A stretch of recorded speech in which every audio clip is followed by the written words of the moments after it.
Welcome you guys to my new video. তো আজকে আমি যেটা করতে যাচ্ছি, আমার অনেক দিন ধরে ইচ্ছা ছিল যে আমার কেটিএম বাইকটাকে একটু পরিষ্কার টরিষ্কার করি, পুরো ধুলো ফুলে পড়ে গেছে। তো আজকে আমি যাব আমার কেটিএম বাইকটাকে ক্লিন করতে, একদম চাকাচাক ক্লিন করে দেবো, ঠিক আছে? তো তোমরা আমার সঙ্গে থাকো, এই ভিডিওতে আমি কি করছি না করছি তোমরা একদম সব কিছু দেখো, ঠিক আছে?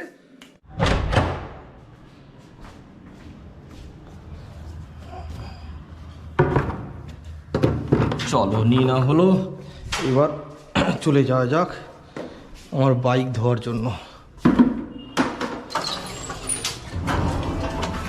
ঢুকে গেছে।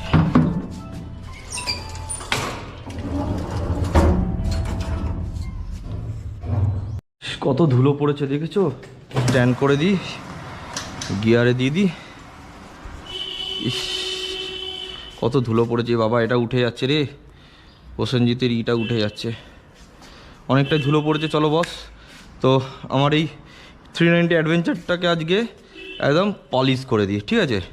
তো পলিশের সব সরঞ্জাম আমার চলে এসছে, তো এবার একটা পলিশ করে দিই।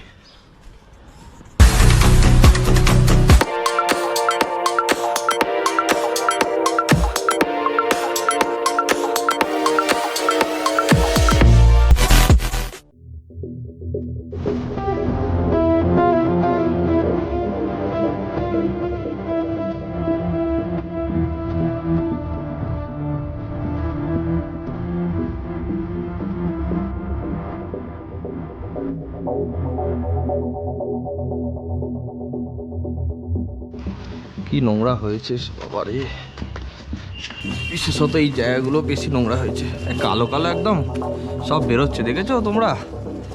তবে বাইককে যত্ন রেখো, এটা কিন্তু আমাদের সারা জীবনের সাথী। যারা রাইডার হয় তারাই ভালো করে জানবে যে বাইকের মূল্য তাদের কাছে ঠিক কতটা। আমাদের শরীর যেরকম পরিষ্কার রাখার জন্য সাবান বা শ্যাম্পুর ইউজ করতে হয়, সেরকমই কিন্তু আমাদের এই বাইকটাকেও পরিষ্কারের জন্য শ্যাম্পু ইউজ করতে হবে। তবে যা তা শ্যাম্পু ইউজ করবে না, আমি তোমাদের এই ভিডিও ডেসক্রিপশানে দিয়ে দেবো আমি ঠিক কী শ্যাম্পু ইউজ করছি আমার এই অ্যাডভেঞ্চারটার জন্য। তো তোমরা চাইলে ওই শ্যাম্পুটা ইউজ করতে পারো, আমি লিঙ্ক ডেসক্রিপশানে দিয়ে দেবো। কি নোংরা বিশ্বতে এইসব।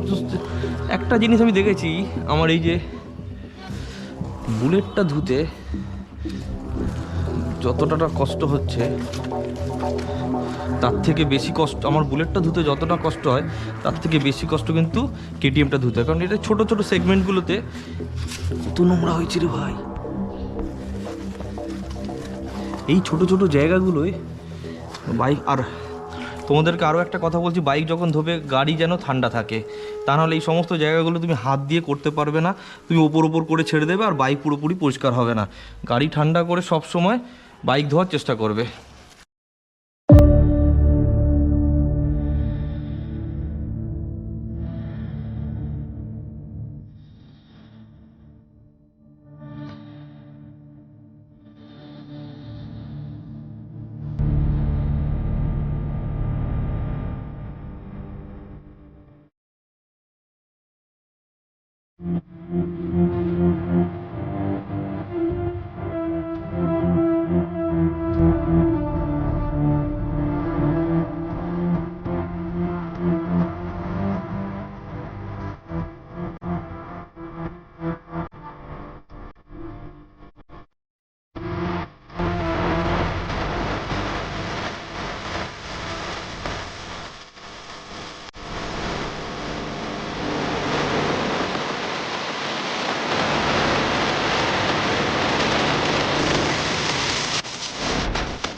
তো বাইকটা একবার স্টার্ট করে দেখি, ঠিক আছে?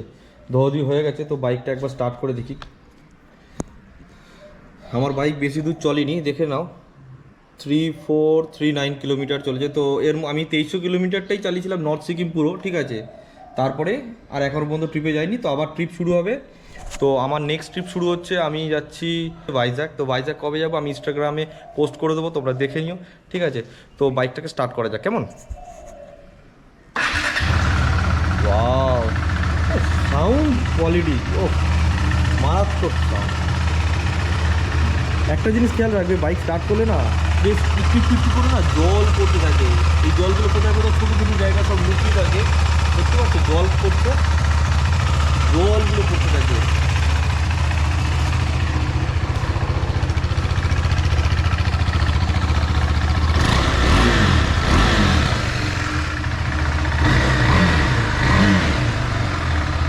চলো গাড়িটা একবার স্টার্ট দিয়ে দিলাম। তো এবার গাড়ি গরম হয়ে যাবে একটু, ইঞ্জিন। আমি আর আধা ঘন্টার মধ্যেই বেরিয়ে যাব একদম। তো আমার টাইগার রেডি হয়ে গেছে নেক্সট শিকারে যাওয়ার জন্য। চলো তোমার সঙ্গে ফের দেখা হবে অন্য ব্লগে। তো আশা করি তোমাদের এই ভিডিওটা ভালো লেগেছে। যদি ভালো লেগে থাকে তাহলে লাইক করো, শেয়ার করো এবং সাবস্ক্রাইব করতে কিন্তু ভুলো না, ওকে? তো সঙ্গে থেকো।